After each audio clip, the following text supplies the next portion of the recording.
माकडाचं शेपूट गळून माणूस झालेल्या गोष्टीला आता काही हजार वर्ष लोटले आहेत, पण अजूनही आपल्या समाजामध्ये असे काही लोक आहेत जे रानटीपणाचं दर्शन घडवत आहेत. गोंदिया जिल्ह्यामध्ये एका व्हर्च्युअल सेल्फी फोटोसाठी माणसांचा सेल्फिश आणि अमानुष चेहरा समोर आहे. बघूया एक रिपोर्ट. बिबट्या आणि माणसातला संघर्ष अधोरेखित करणाऱ्या या दोन वेगवेगळ्या घटना. गोंदियातल्या घटनेनं माणसामध्ये दडलेल्या जनावरांचं दर्शन घडलंय, तर साताऱ्यामध्ये बिबट्याला वाचवण्यासाठी प्रयत्नांची पराकाष्ठा करणाऱ्या कर्तव्यनिष्ठ वनाधिकारी पाहायला मिळाले.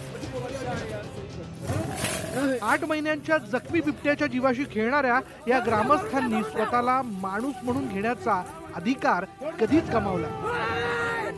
गोंदिया तालुक्यातल्या सडक अर्जुनी मधल्या टोळक्यांची जनावरांशी तुलना करणं हा देखील जनावरांचा अपमान ठरेल. फोटो काढू का? कोयलेरी बीट मधल्या एका निर्जन ठिकाणी झाडाखाली विसावा घेणाऱ्या जखमी बिबट्यावर या स्थानिक टोळक्याची नजर पडली. एकानं बिबट्यासोबत सेल्फी काढण्याची इच्छा बोलून दाखवली. जखमी बिबट्या आपल्यावर हल्ला करू शकणार नाही याची जाणीव होताच टोळक्यानं तुकरट टिप्पणी करायला सुरुवात केली.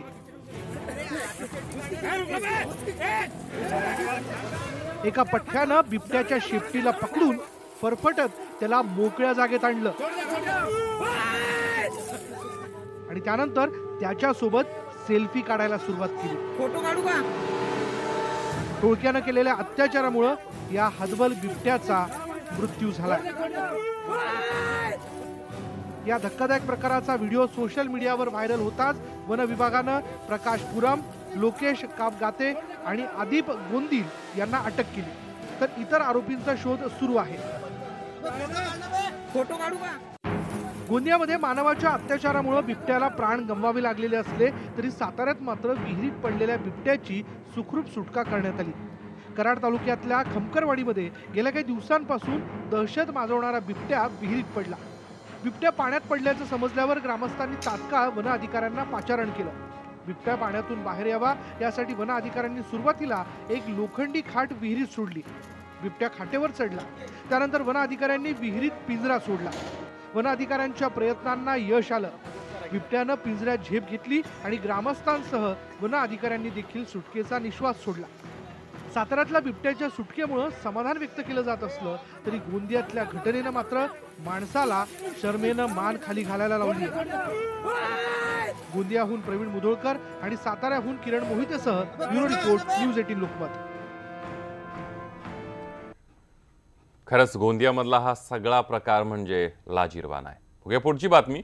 यंदा तुरीचा पेरा समाधानकारक असला तरी अपुऱ्या पावसानं तुरीचं उत्पादन मात्र निम्म्यापेक्षा जास्त घटण्याचा अंदाज वर्तवला जातो आणि त्याचा फटका जो आहे तो बसून तुरीचे भाव कडायला आता सुरुवात झाली आहे. लातूर बाजारमध्ये गेल्या 2 महिन्यामध्ये तुरीच्या किमतीमध्ये 30% वाढ झाली आणि त्यामुळे यंदा तुमच्या ताटातली तूर गायब होण्याची शक्यता आहे.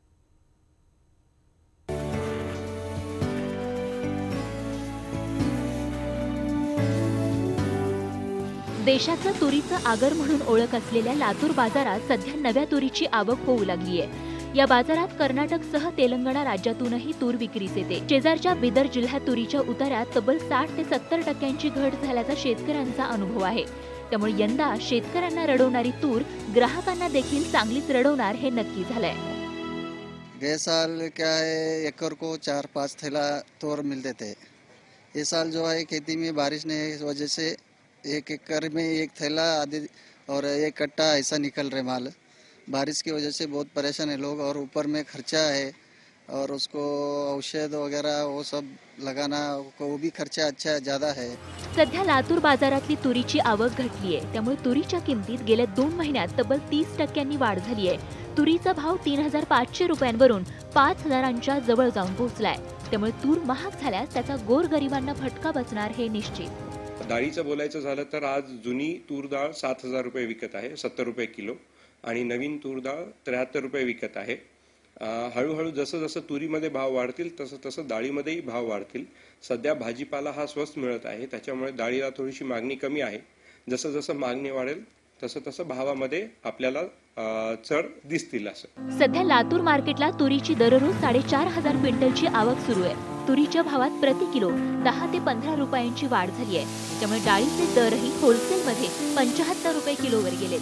येणाऱ्या काळात तूर प्रति किलो 60 रुपयांच्या पुढे जाईल, तेव्हा मात्र सर्वसामान्य ग्राहकांना तूर डाळीसाठी 100 रुपयांपेक्षा जास्त रक्कम मोजावी लागेल यात शंका नाही. लातूरहून नितीन बनसोडेसह ब्युरो रिपोर्ट.